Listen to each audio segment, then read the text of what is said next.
Hello and welcome to the DIY Investing YouTube channel. We are working through every company in the S&P 500, and today is Emerson Electric Company, ticker EMR. Over the next few minutes, I'll discuss my thoughts on the valuation of this company and its business quality. First up is market cap. The company has a $56 billion market cap, enterprise value of $62.7 billion, so you can see about $6 billion in net debt on this business. That's only about 10% of the enterprise value, so not a significant chunk on this business. The industry is electrical equipment, and the business description, let's dive on in. So they are a technology and engineering company, various solutions, customers, industrial, commercial, residential markets. That doesn't tell me anything. Automation solutions, commercial and residential business segments. Automation offers measurement and analytical instrumentation, valves, equipment, process control software, and systems. So we see oil and gas refining chemicals.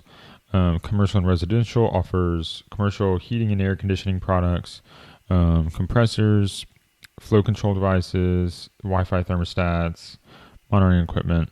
Okay, so basically instrumentation, various different technical solutions that can be physically installed, whether it be air conditioning, refrigeration, lighting control, various things like that. So it tells us a little bit about what they're doing. Beta 1.39, that's about 40% higher than the average S&P 500 company. So you're going to see that this company is going to be a little bit more volatile than the more average company. One thing that I see when I scroll down into this return on invested capital chart is you can clearly see some volatility in the results that looks like cycles. So you see, the business cycle here kind of getting better up until 2008, dips in 2009, and you just see this waveform. That means it's more of a cyclical business. So that cyclical business is something to be aware of, that it's going to be a little bit less predictable than other companies, and the cyclicality here would suggest a lower quality company. However, there are some things here that suggest it's a high quality company. For instance, you have 20 straight years of profitability. Not only that, every year for the last 20 years, your return on invested capital has been above 10%. It looks like the lowest year is actually in 2003, and then the other years in 2016, 2017, you're basically at 11%. That is very, very attractive.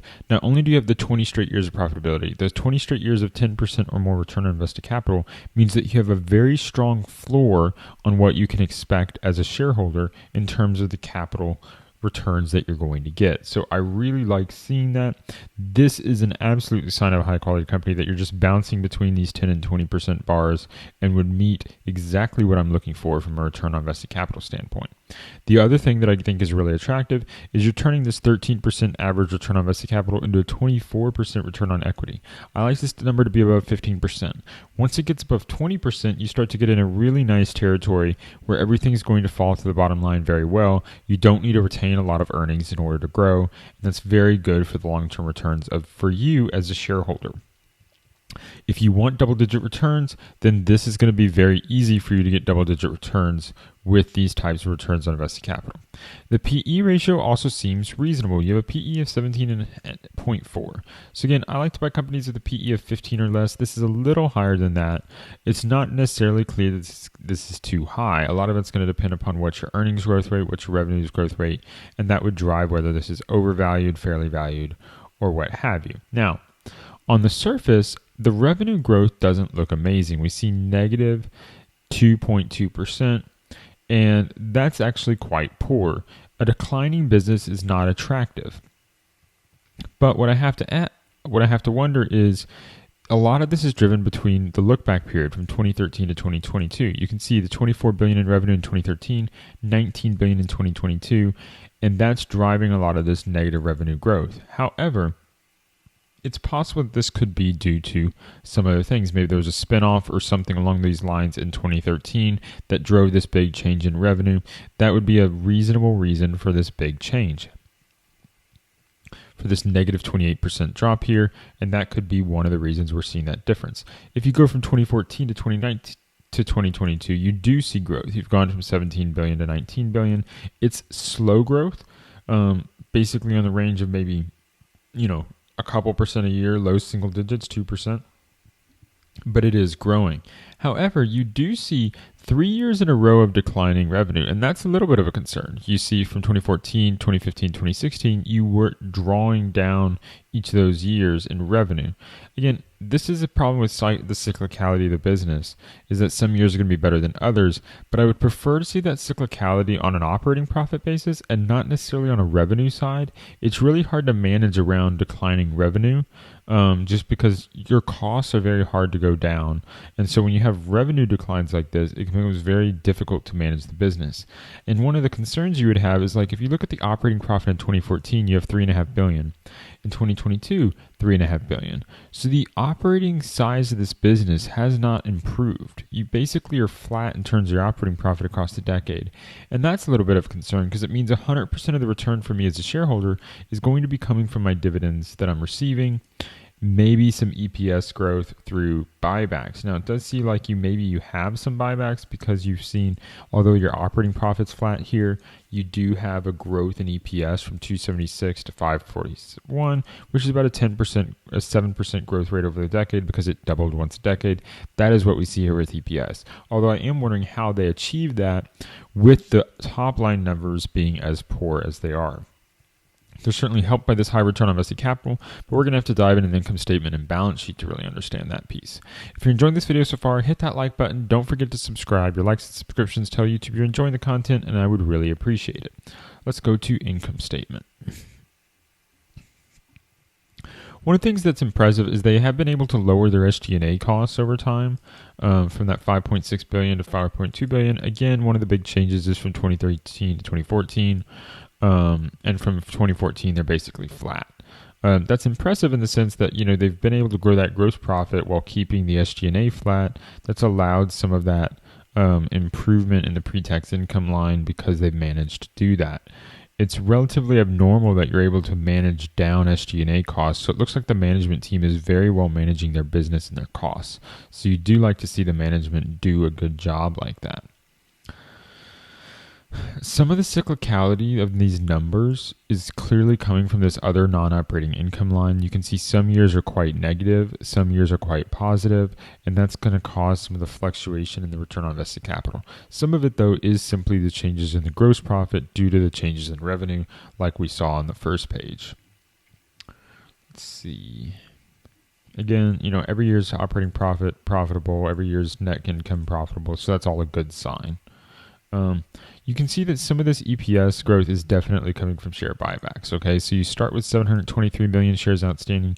You get down to let's call it 600. So they've reduced your shares outstanding by close to 20% over the course of a decade, which means you're going to get about a 2% boost to EPS per year because of that change in shares outstanding. And that's a nice boost for you to have, considering you're not growing the top line very much. The big question is, how much cash are they having to use to do that? And that makes a big impact on your shareholder return. But it does mean that you're going to get basically your return as an investor is going to come from, okay, I have dividends. Let's call it $2 per share. Those dividends are growing maybe 2% a year. And then I'm growing my EPS I'm growing my shares outstanding, or reducing my shares outstanding 2% a year. So you're going to have $2 per share, and that's going to grow at 4% a year. If you need a 10% return, that drives everything there. So let's say that's 15 times this number is going to be about a 6% yield. 15 times 2 is $30. So maybe a $30 share price is reasonable if you want a double-digit return. The problem here is just the low revenue growth is really driving your issue. The lack of revenue growth is a big issue, because you can't rely on much more than your dividends and buybacks as a shareholder if you're not growing your revenue. Some good signs on the balance sheet, though, when I go to here, is I see that PP&E is flat. So you start at $3.5 billion, you end at $3.3 billion. Flat PP&E over the course of the decade is really good. Again, they're managing their costs very intelligently. You like to see that. Looks like they made a big acquisition here in 2022, though, because they grew their goodwill from $7 billion to $14 billion, so the future could be substantially different. It would be prudent for an investor to do a deep dive on the 10K, learn about this acquisition, because you see the big change in assets here from $24 billion to $35 billion. That's going to drive a significant portion of the future. How effective is this acquisition of what they made in terms of what you're going to get out of it? They spent a lot of money on this. You can see $7 billion of goodwill, an extra $3.5 billion of intangibles, a $10 billion here being spent. above and beyond the tangible assets, that needs to be useful in order for shareholders to get a good return. Now, you did double your long-term debt, which is not appealing when you've not been able to grow your earnings that quickly. You're at this 8 billion number now, so something to be aware of that you've grown that debt. Now, it looks like part of that was for this acquisition, so it's not necessarily a major concern because the future returns could be substantially better. Cash flow statement. There is a little bit of a concern that you see this depreciation number being substantially higher than your PP&E. Maybe they're underinvesting. Could be one thing. Although this would be one reason why they're having really good returns on invested capital is they're not having to reinvest as much as their past investments. They're getting a really good long life out of their investments. That's allowing you to get strong shareholder returns and strong cash flow. You can see the acquisition money being spent here. They've done quite a few big acquisitions. 2017, 2018, 2 billion, 3 billion, 1.5 billion in 2021, 4.5 billion in 2022. Lots of acquisition money being spent here. It's a little bit of a concern that there may be spending acquisitions just to hold steady in place. And so you're spending a lot of your shareholder cash on that.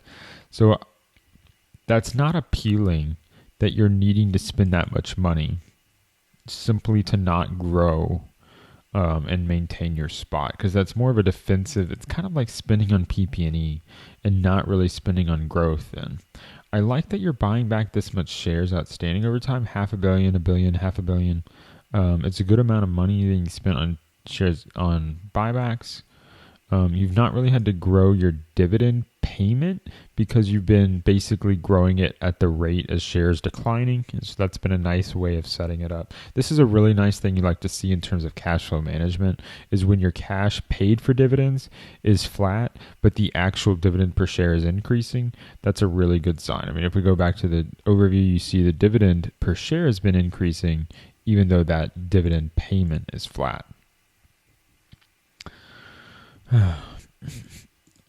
So what's my assessment here?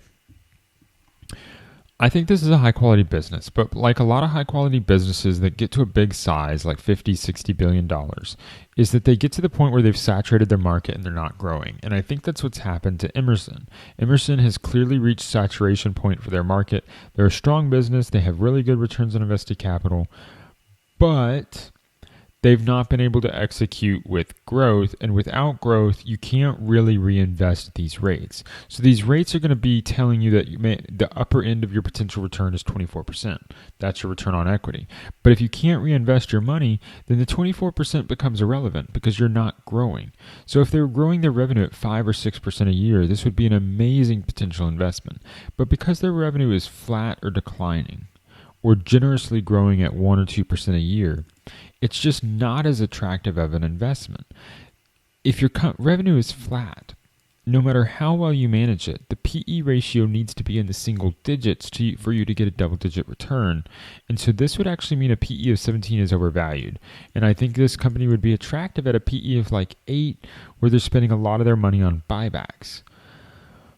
But that's just not the setup we have here. So for me, despite the fact that this is clearly a high quality business, I love what I saw here. Once I saw this, I thought I was going to want to invest.